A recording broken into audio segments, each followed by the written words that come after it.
Adam's story begins with what God did, not what Adam did.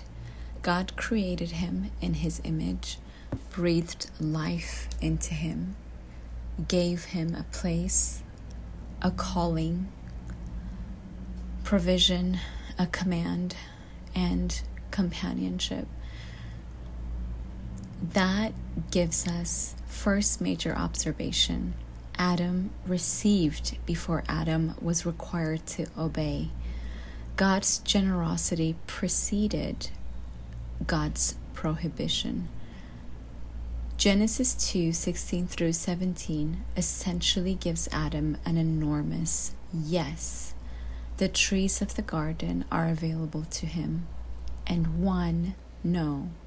And I think that matters enormously for understanding Genesis 3. The serpent's temptation effectively reframes God around the one thing withheld, rather than the abundance God had already given. There are actually some things worth noticing before the fall. Adam accepted responsibility from God. God placed him in Eden to work it and keep it. He was not created merely to enjoy paradise. He was entrusted with stewardship. He also exercised the authority God gave him by naming the animals. And when God brought the woman to him, Adam immediately recognized their profound unity. So before Genesis 3, we see Adam as an image bearer, worker, steward, and husband. But then comes the great failure.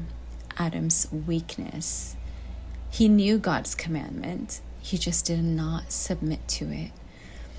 And he personally gave Adam the command concerning the tree before Eve was created in the narrative.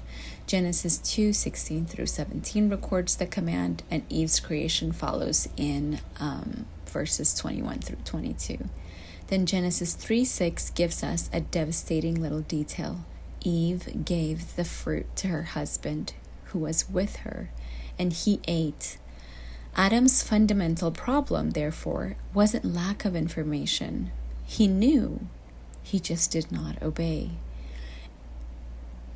Knowing or even being able to repeat God's commandments or God's word alone is not the same thing as submitting to God's word.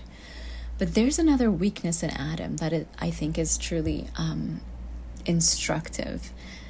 After he sins, God asks him what happened, and Adam responds by pointing outward.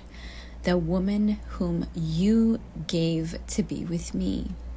He acknowledges that he ate it, but immediately places the surrounding responsibility on the woman, and indirectly even on God who gave her to him. Before sin, he said, "This is at last the bone of my bones." After he sinned, he said, "The woman whom you gave me." Sin doesn't merely rupture man's relationship with God, it immediately distorts our relationship with one another. But look at God in Adam's story. This may actually be the richest part.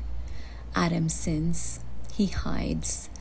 God comes looking. God calls, "Where are you?" Obviously, the omniscient God wasn't asking for God's GPS. Adam's coordinates, like, where are you physically?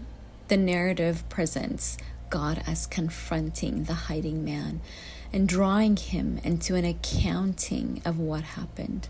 Then God judges the sin. He absolutely does not overlook it. Adam's work becomes painful. Death enters the picture. Eden is lost. And yet, judgment is not the only thing God does.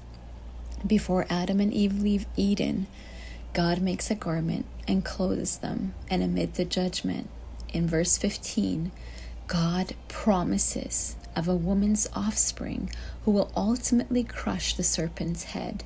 Christians have historically understood this within the Bible's larger redemptive story as pointing towards the Messiah, Jesus Christ. So Adam's failure does not become the final word.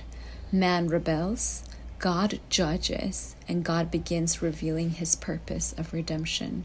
And that is something we're going to see again and again as we move through all the characters of the Bible and see how God works through their story. Do not measure God's goodness by the thing that he withheld when you are surrounded by evidence of what he has given. That, I would say, is the biggest lesson that Adam's story teaches us. Do not measure the goodness of God by the thing that he withheld when you are surrounded by evidence of what he has already given.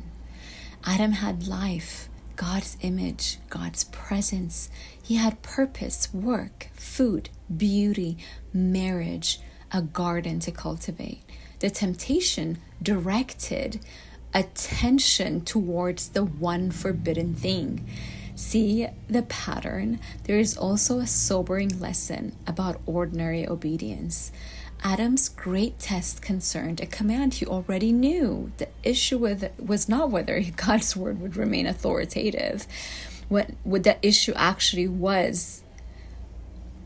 was whether God's word would remain authoritative when another voice offered an alternative interpretation of what was desirable. That reaches directly into everyday discipleship. Will I allow what I see, desire, fear, or hear from another voice to overrule what I already understand God has said? And perhaps our prayer from Adam's life should be very simple. Lord, teach me to see your generosity clearly, to be thankful every day, rejoice in your goodness, trust your boundaries as wisdom rather than deprivation when I know your will. Give me a heart that submits to it.